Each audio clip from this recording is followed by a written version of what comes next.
Happy morning friends. நம்ம இன்னைக்கு இந்த வீடியோவில் என்ன பார்க்க போகிறோம்னா, நான் பட்டுக்குட்டியோட 4th பர்த்டேக்கு ரெடி பண்ண ரெயின்போ கேக் பற்றி தான் பார்க்க போகிறோம். நம்ம இந்த மாதிரி பர்ஃபெக்டாக கேக் செய்யணும்னா கண்டிப்பாக ஒரு கிளாஸ் எதுவுமே போகாமல் நம்ம வீட்டிலையே வந்து ஈஸியாக கரெக்டான மெஷர்மெண்ட் மட்டும் ஆட் பண்ணோம்னா பர்ஃபெக்டாக இது மாதிரி ரெடி பண்ணிடலாம். இந்த கேக்கை நீங்கள் ஓவன் பீட்டர் எதுவுமே இல்லாமல் கூட அவ்வளோ பர்ஃபெக்டாக உங்களால் ரெடி பண்ண முடியும். Welcome to Sri and mom life. வாங்க நம்ம வீடியோக்குள்ளே போய் பார்க்கலாம். என்னென்ன இன்க்ரீடியன்ஸ் எல்லாம் தேவைன்னு பார்த்துக்கலாம். இப்போது ஃபஸ்ட்டு வந்து நம்ம பவுடர் சுகர் வந்து நான் 200 கிராம், அதாவது 1 கப் மெஷர்மெண்ட்டில் எடுத்திருக்கேன். பிறகு மைதா மாவு வந்து 2 கப்பு 250 கிராம்ன்ற மெஷர்மெண்ட்டில் எடுத்திருக்கேன். பால் வந்து நல்லா காய்ச்சி ஆற வச்ச பால் 1 கப்பு 250 கிராம்ன்ற மெஷர்மெண்ட்டில் இருக்குது. பிறகு நம்ம ரெயின்போ கேக் செய்ய போகிறனால கலர் வந்து நீங்கள் கண்டிப்பாக ஜெல் கலர் யூஸ் பண்ணுங்கள். லிக்யூட் கலர்ஸ் யூஸ் பண்ணிங்கன்னா அது வந்து நம்மளுக்கு வேகமாக எவாப்ரேட் ஆயிரும், கையிலலாம் ஒட்டும், நம்மளுக்கு அந்த கலர் வந்து செட்டே ஆகாது, ரொம்ப நாள் ஸ்டேவும் ஆகாது நம்ம வாங்கி வச்சுருந்தோம்னா. நான் இது மாதிரி ஒரு 5 கலர்ஸ் கிட்ட வச்சுருக்கேன். சாக்லேட் ட்ரை பண்ணுவேனான்னு தெரில, ட்ரை பண்ணிவிட்டு பார்க்கலாம் எப்படி வருது ரிசல்ட்டுன்னு. ஏன்னா இதெல்லாம் நான் நேற்று தான் பர்ச்சேஸ் பண்ணிட்டு வந்திருந்தேன். வெனிலா எசன்ஸ் வேணும். பிறகு 3 எக்கு. எதுவுமே ஜில்னஸாக இருக்கக்கூடாது. நீங்கள் அதை வந்து நல்லா ரூம் டெம்பரேச்சருக்கு செட் ஆன பிறகு எடுத்து யூஸ் பண்ணுங்கள். பேக்கிங் பவுடரும் பேக்கிங் சோடா. பேக்கிங் பவுடர் வந்து 2 டீஸ்பூன், பேக்கிங் சோடா வந்து 1 டீஸ்பூனு, ஒரு 1/2 ஸ்பூன் கிட்ட சால்ட் எடுத்து வச்சுக்கோங்க. நெக்ஸ்ட்டு நான் ஆயில் ஆட் பண்ணுறேன். ஆயில் வந்து 1 கப் வந்து 250 கிராம் இருக்க மாதிரி மெஷர்மெண்ட்டில் இருக்கும், எம்எல் இருக்க மாதிரி இருக்கும். நான் வந்து அதில் நீங்கள் ஆல்டர்னேட்டிவாக பட்டர் கூட இதுக்கு யூஸ் பண்ணிக்கலாம். இதெல்லாம் தான் இதுக்கு தேவையான இன்க்ரீடியன்ட்ஸ். ரெயின்போ கேக் செய்கிறதுக்கு நம்ம பேசிக்காக வெனிலா கேக் செய்கிறது எந்த மெத்தடோ அதே மாதிரி தான் யூஸ் பண்ணால் போதும். நீங்கள் எக்குக்கு ஆல்டர்னேட்டிவாக நல்லா ஒரு 1/2 கப் கிட்ட தயிர் ஆட் பண்ணிக்கோங்க. நல்லா கட்டியான தயிரை ஆட் பண்ணணும். பாப்பா ஸ்கூலுக்கு போனோடனே அவ்வளோ ஃபாஸ்ட்டாக ஒர்க்கை ஸ்டார்ட் பண்ணியாச்சு. அவள் ரிட்டர்ன் வரக்குள்ளே நம்ம எல்லா ஒர்க்கையும் கம்ப்ளீட் பண்ணணுன்றக்காக ரெயின்போ கேக் செய்யும் போது நம்மளுக்கு மிச்ச கேக் செய்கிறத விட கொஞ்சம் டைமிங் கூட தான் ஆகும். நான் ஃபாஸ்ட்டாக செய்யணுன்றக்காக ஒரு பீட்டர் வச்சு நான் ஃபாஸ்ட்டாக பீட் பண்ணுறேன். ரொம்ப திக்காக வந்து ஆகணும்னு தேவையில்லை. வெனிலா கேக் தான் செய்கிறதுனால நீங்கள் நார்மலாக விஸ்கு வச்சு செஞ்சிங்கன்னா ஒரு 10 மினிட்ஸ் மேலே நல்லா பீட் பண்ணி எடுங்க. கன்ஃபார்மாக நீங்கள் நல்லா ஒரு 10 மினிட்ஸ் கிட்ட பீட் பண்ணாலே போதும், நம்மளுக்கு பர்ஃபெக்டான கன்சிஸ்டன்சி வந்துடும் நம்மளுக்கு. நெக்ஸ்ட்டு நம்மளோட வெட் இன்க்ரீடியன்ட்ஸ் எல்லாத்தையுமே ஆட் பண்ணிடலாம். நம்ம நல்லா காய்ச்சி ஆற வச்ச பாலை ஆட் பண்ணுங்க. சுட சுட ஆட் பண்ணிடாதீங்க, பிறகு முட்டை தெரிஞ்சிரும். வெனிலா எசன்ஸும் நெக்ஸ்ட் நம்ம ஆயிலை ஆட் பண்ணிக்கிறோம். நீங்கள் ஆயிலுக்கு ஆல்டர்னேட்டிவாக பட்டர் கூட ஆட் பண்ணலாம். அதுவும் நல்லா மெல்ட் ஆகி நல்லா ஆறின பிறகு ஆட் பண்ணிக்கோங்க. நெக்ஸ்ட் நம்ம 1 கப் பவுடர் சுகரை நல்லா பவுடர் பண்ணி ரெடியாக வச்சுருக்கேன். அந்த சுகரையும் ஆட் பண்ணிக்கிட்டேன். இந்த மாதிரி ட்ரை இன்க்ரீடியன்ட்ஸ் ஆட் பண்ணும்போது கொஞ்சம் கொஞ்சமாக ஆட் பண்ணுங்கள், இல்லைன்னா மொத்தமாக பறந்துடும் நம்ம பீட்டரில் பீட் பண்ணும்போது.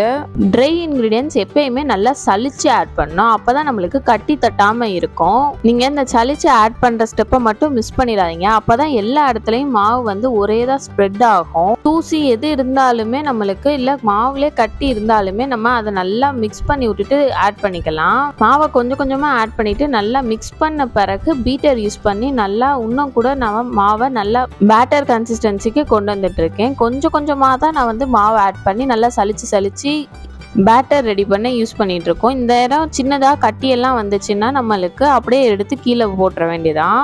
பீட்டரில் வந்து அடிக்கும் போது மாவு வந்து ரொம்ப திக்காலாம் ஆகும் அப்படின்லாம் கிடையாது. நல்லா லிக்யூடாக இந்த மாதிரி பர்ஃபெக்டான கன்சிஸ்டன்சியில் இருந்தால் போதும்.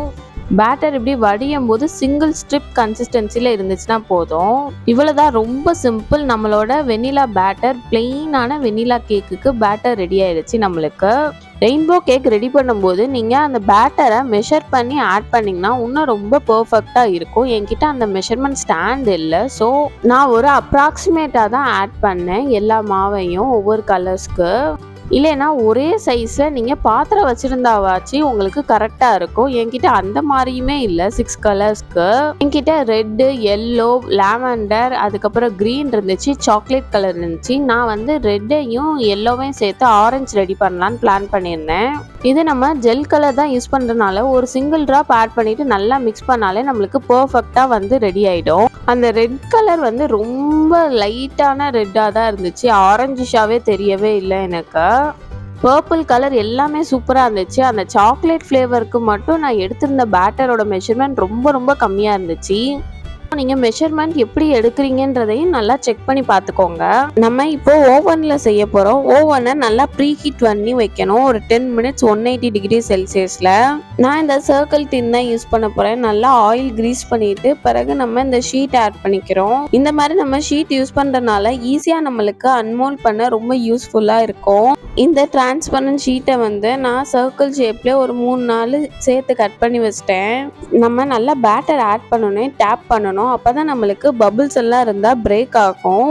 ஜம்போ கேக்ல இருக்கிறதுக்கு 6 லேயர்ஸ் நான் வந்து ரெடி பண்ணிட்டேன். இப்போ நம்ம ஓவனும் சூப்பரா ப்ரீ ஹீட் ஆகி ரெடி ஆயிடுச்சு. இனிமேல் நம்ம பேட்டரை உள்ள வச்சிட வேண்டியதான். இது ரொம்ப தின் லேயரா இருக்கறனால எனக்கு 10 to 12 மினிட்ஸ்ல பேக் ஆகி பர்ஃபெக்டா ரெடி ஆயிடுச்சு. டூத் ஸ்டிக்கை வச்சு குத்தி குத்தி பார்த்து செக் பண்ணிட்டேன். எல்லாத்துக்குமே இதே டைமிங் பர்ஃபெக்டா சேமா இருக்காது. ஏன்னா ஒவ்வொருத்தவங்களும் ஒவ்வொரு மெஷர்மெண்ட் எடுத்திருப்போம் பேட்டருக்கு. ஸோ அதை பார்த்து வேரி ஆகும் டைமிங்கும். நம்மளுக்கு கேக் ரைஸ் ஆகுறது பார்த்தாலே தெரியுது. நெக்ஸ்ட் வந்து சாக்லேட் ஃப்ளேவர் வச்சாச்சு.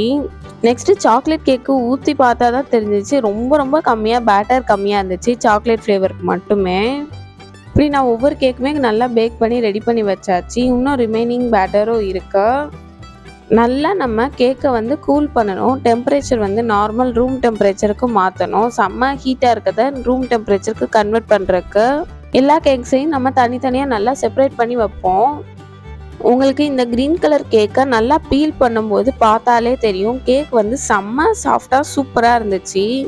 கேக்கை பார்க்கும்போதே நம்மளுக்கும் செம்ம சாட்டிஸ்ஃபைங்காக இருக்கும். கேக் வந்து சூப்பராக வந்துடுச்சுன்னு சொல்லிட்டு இந்த கவரை அவ்வளோ ஈஸியாக ஃபாஸ்ட்டாக பீல் பண்ணிடலாம். ரொம்ப ஈஸி தான் நம்ம வந்து இந்த டிரான்ஸ்பரண்ட் ஷீட் யூஸ் பண்ணுறது.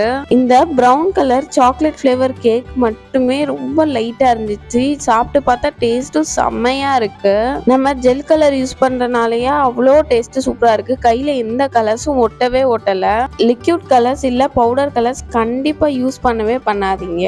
லிக்யூட் கலர்ஸ் எல்லாம் யூஸ் பண்ணோம்னா நம்மளால் ஸ்டோர் பண்ணி வைக்க முடியாது. அவ்வளோ ஃபாஸ்ட்டாக எவாப்ரேட் ஆகி போயிடும்.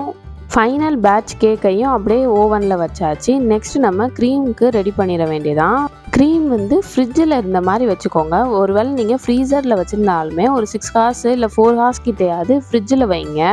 அதுவும் நம்ம சம்மர் டைமில் ரெடி பண்ணுறனால க்ரீம் வந்து ரொம்ப மெல்ட் ஆக தான் செய்யும்.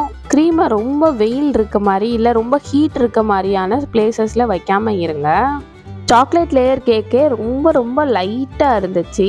அது பேட்டரே ரொம்ப கம்மியான கன்சிஸ்டன்சியில் எடுத்தனால ரொம்ப லைட்டாக இருந்துச்சு. சரின்னு அதை அப்படியே பாதி பாதியாக சாப்பிட ஆரம்பிச்சிச்சு. செம்ம சாஃப்டாக இருந்துச்சு கேக்கு. க்ரீமை நல்லா பீட் பண்ணும்போது கொஞ்சம் கொஞ்சமாக தான் பீட் பண்ணுறதை ரைஸ் பண்ணிக்கிட்டே வரணும். கொஞ்சம் கொஞ்சம் ஸ்டெப்ஸாக தான். அப்போ தான் நம்மளுக்கு நல்லா திக்கான கன்சிஸ்டன்சிக்கு மாறும். ரொம்ப உங்களுக்கு கிளைமேட் ரொம்ப சூடாக இருந்துச்சுன்னா நீங்கள் கொஞ்சம் ஐஸ் க்யூப்ஸை கீழே பேஸ்க்கு வச்சு கூட ரெடி பண்ணலாம். பாப்பாவை கூப்பிட போகிறக்குள்ளே எப்படியாவது ரெடி பண்ணணும் தான் அவ்வளோ ஃபாஸ்ட்டாக ரெடி பண்ணிகிட்டு இருந்தேன். செம்மையாக கால் வேற வலிக்க ஆரம்பிச்சிச்சு. அவள் வரக்குள்ளே ரெடி பண்ணலான்னு பார்த்தா முடியவே இல்லை. அவள் செஞ்சிட்டு இருக்கும் போதே பாதிக்கு மேலே க்ரீமை வேற எடுத்து சாப்பிட ஆரம்பிச்சிருவாங்க. அதுதான் இருக்கிறதுலே பெரிய ப்ராப்ளம். இங்கிட்டு நம்ம வேலை பார்த்துட்டு இருந்தோம்னா அவள் சைடில் தனியாக ஒரு வேலை பார்த்துருவாங்க. க்ரீமும் இப்போ நம்மளுக்கு பர்ஃபெக்டாக ரெடி ஆயிடுச்சு. இந்த மாதிரி சின்ன சின்ன ஸ்டெப்ஸ் எல்லாம் செய்யும் போது கூட நீங்கள் க்ரீமை ஃப்ரிட்ஜுக்குள்ளே வச்சே ஒர்க் பண்ணுங்கள். அப்போ தான் நம்மளுக்கு க்ரீமோட கன்சிஸ்டன்சி மாறாமல் இருக்கும். ஏன்னா அவ்வளோ வெயில் அடிக்குது நம்மளுக்கு. நல்லா 2 ஸ்பூன் கிட்ட சுகர் ஆட் பண்ணி சுகர் சிரப் ரெடி பண்ணியாச்சு. இனிமேல் ஒவ்வொரு லேயர் கேக்குக்கும் நல்லா சுகர் சிரப் ஆட் பண்ணுங்கள். அப்போது தான் நம்மளுக்கு கேக் நல்லா ட்ரை ஆகாமல் செம்ம சாஃப்டாகவே இருக்கும். நான் இன்னைக்கு ஈவினிங் ரெடி பண்ணுற கேக்கை வந்து நாளைக்கு ஈவினிங் தான் கட் பண்ணவே போகிறோம். இதில் ட்ராவல் வேறு பண்ணணும், எல்லாமே இருக்குது. ஸோ அதனால பார்த்து நீங்கள் நல்லா சுகர் சிரப்லாம் ஆட் பண்ணிகிட்டே கொண்டு போங்க. அப்போ தான் நம்மளுக்கு கேக் வந்து பர்ஃபெக்டாக இருக்கும். கேக்கில் இருக்க குட்டி குட்டி ஹோல்ஸ் எல்லாம் பார்க்கும் போதே கேக் வந்து அவ்வளோ சாஃப்டாக பர்ஃபெக்டாக இருக்குன்னு பார்த்தாலே தெரியுது. நீங்கள் நல்லா எவ்வளோ சுகர் சிரப் ஆட் பண்ண முடியுமோ நல்லா அவ்வளோ சுகர் சிரப் ஆட் பண்ணிக்கோங்க. க்ரீம் வந்து லேயர் பை லேயர்ஸாக வைக்கிறனால நிறைய க்ரீம் ஆட் பண்ணிடாதீங்க, ரொம்ப திகட்ட ஆரம்பிச்சிரும். ஸோ நான் ரொம்ப கம்மியாக தான் க்ரீம் ஆட் பண்ணியிருக்கேன். லைட்டாக இருந்தால் மட்டும் போதும்னு சொல்லி தான் க்ரீம் ஆட் பண்ணியிருக்கேன். நெக்ஸ்ட்டு நான் ரெடி பண்ணி வச்சுருந்த 5 லேயர்ஸையும் ஆட் பண்ணியாச்சு. இப்போது எல்லா லேயர்ஸ் மேலேயும் க்ரீம் ஆட் பண்ணியாச்சு. ரொம்ப நேரம் வெளியிலே வச்சுருந்தோம்னா இங்கேருந்து கூட க்ரீம் மெல்ட் ஆக ஆரம்பிச்சிரும். ஸோ நான் பாப்பாவை ஸ்கூலில் கூட்டிகிட்டு வரக்கு முன்னாடி ஃப்ரிட்ஜில் வச்சுட்டு போயாச்சு கேக்கை. குட்டி பேபி வந்தோடனே சாக்லேட் கேக் எடுத்து சாப்பிட ஆரம்பிச்சாச்சு. ஏன்னா அதில் பாதி நான் சாப்பிட்டு வச்சுருந்தேன். ஸோ மிச்சதான் பாப்பா குட்டி சாப்பிட ஆரம்பிச்சிட்டாங்க. நெக்ஸ்ட் நம்ம விப்பிங் க்ரீமில் பவுடர் சுகரும் ஆட் பண்ணியிருந்தேன். வெண்ணிலா எசன்ஸ் இதில் ஆட் பண்ண அவசியம் இல்லை. ஸோ நான் வெண்ணிலா எசன்ஸ் எதுவுமே ஆட் பண்ணவே இல்லை. விப்பிங் சுகரோட கன்சிஸ்டன்சி வந்து இதுதான் அப்படி இருக்கணும். நம்ம கீழே போட்டாலுமே டக்குன்னு கீழேயே உழுகாது, சிங்கிள் ஸ்ட்ரிப்பாகவும் நிற்கணும். ஸோ இப்போ நான் நெக்ஸ்ட்டு எல்லா க்ரீமையும் தனித்தனியாக செப்பரேட் பண்ணி வச்சாச்சு. இதுக்கு இவ்வளோ போதும்னு சொல்லிட்டு கலர் ஜெல் ஆட் பண்ணிக்கிறேன். இதுக்குமே ஃபுட் கலர் தான். எந்த கலர்ஸ் வேணும்னாலும் ஆட் பண்ணிக்கலாம். ஃபுட் கலர் ஜெல் வந்து இந்த மாதிரி ஆட் பண்ணும்போது நம்ம கேக்குமே சூப்பராக கலர்ஃபுல்லாக இருக்கும். ரெயின்போ கேக் ரெடி பண்ணுறோன்றனால விப்பிங் க்ரீமில் கலர் ஆட் பண்ணிவிட்டு இன்னும் எல்லாத்துலேயும் நல்லா மிக்ஸ் பண்ணி விட்ருங்க. பிறகு பர்ஃபெக்டாக மிக்ஸ் ஆகலைன்னா நம்மளுக்கு ஒவ்வொரு இடத்துல அப்படியே ஜெல் வந்து நிற்கும். இதை எல்லாத்தையும் நான் ஒரே பைப்பில் தான் ஆட் பண்ண போகிறேன். தனித்தனி கலர்ஸாக நான் வந்து கலர் பண்ணாமல் எல்லாத்தையும் ஒரே பைப்பில் ஆட் பண்ணி மிக்ஸ் பண்ணோம்னா அது ஒரு டிஃப்ரெண்ட்டான கலராக எஃபெக்ட் இருக்குன்றக்காக அந்த மாதிரி நம்ம செய்யணும். இந்த மாதிரி நல்லா ஒரு கப்பில் வந்து இந்த கவரை வச்சுட்டு நெக்ஸ்ட்டு இதில் வந்து நல்லா ஃபில் பண்ணிக்கணும். நம்ம என்னென்ன கலர்ஸ் ஆட் பண்ணுறோமோ எல்லாமே நம்மளோட இன்ட்ரெஸ்ட்டில் தான் ரெடி பண்ணணும். நான் மேஜராக வந்து இந்த க்ரீன் கலர் தான் நிறைய ஆட் பண்ணிட்டேன். ஸோ எனக்கு க்ரீன் கலர் தான் ரொம்ப இருந்துச்சு. நெக்ஸ்ட் இந்த பீச் கலர் மாதிரி இருக்க பிங்க் கலர், அதுக்கப்புறம் இந்த எல்லோ கலர் எல்லாமே ஆட் பண்ணிட்டேன். இந்த லாவெண்டர் கலர் ரொம்ப ரொம்ப கம்மியான குவான்டிட்டி ஆட் பண்ணிட்டேன். அந்த க்ரீம் உள்ள ஆட் பண்ணும்போதே அந்த லாவெண்டர் கலர் க்ரீம்லாம் எங்கே இருந்துச்சுன்னே தெரியவே இல்லை. அவ்வளோ கம்மியான பிளேசஸில் தான் அந்த க்ரீம் வந்து இருந்துச்சு. கேக் ரொட்டேட்டர், இந்த மாதிரி கேக் ஸ்டாண்டு எல்லாமே நம்ம வாங்கி வச்சுருக்கனால நான் இந்த மாதிரி கொஞ்சம் கொஞ்சம் திங்ஸை வச்சு நானே டெக்கரேட் பண்ணிட்டேன். இதே இது உங்ககிட்ட திங்ஸ் இல்லைன்னா வெறும் நைஃப் வச்சு கூட இந்த மாதிரி டிசைன் பண்ணிக்கலாம். கீழெல்லாம் சிந்துற பிளேஸ்லஸ்லாம் நீங்கள் வந்து நல்லா டிசைன்ஸ்லாம் பண்ணிட்டீங்கன்னா பர்ஃபெக்டாக அழகாக மாறிடும் உங்களுக்கு பார்க்கும்போதே. மேலே என்கிட்ட இந்த ரெயின்போ கலர் பால்ஸ் எல்லாமே ஆட் பண்ணிட்டேன். இப்போ என்னோட கேக்கும் சூப்பராக ரெடி ஆயிடுச்சு. கட் பண்ணும்போதே தெரியும் செம்ம சாட்டிஸ்ஃபைங்காக செம்ம சாஃப்டாகவும் இருந்துச்சு.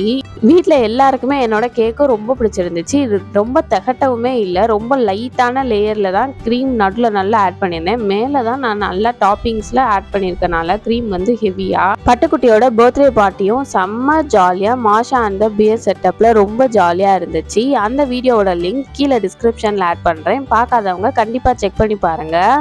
கிஃப்ட் அன்பாக்சிங், அவளோட கிஃப்ட் எல்லாம் பார்த்து அவளோட எக்ஸ்பிரஷன் நல்லா ஜாலியாக விளையாண்டது எல்லாமே ரொம்ப ஃபன்ஃபுல்லாக இருக்கும் அந்த வீடியோ. இப்போ உங்களுக்கு இந்த வீடியோ பிடிக்கும்னு நினைக்கிறேன். நீங்களும் உங்கள் வீட்டில் கண்டிப்பாக ரெயின்போ கேக் ட்ரை பண்ணி பார்க்கலாம். இந்த அக்யூரேட் மெஷர்மெண்ட் இதே யூஸ் பண்ணி ட்ரை பண்ணி பாருங்கள், சூப்பராக வரும். தேங்க்ஸ் ஃபார் வாட்சிங் the video. Subscribe to our channel for more videos. டாடா, பை.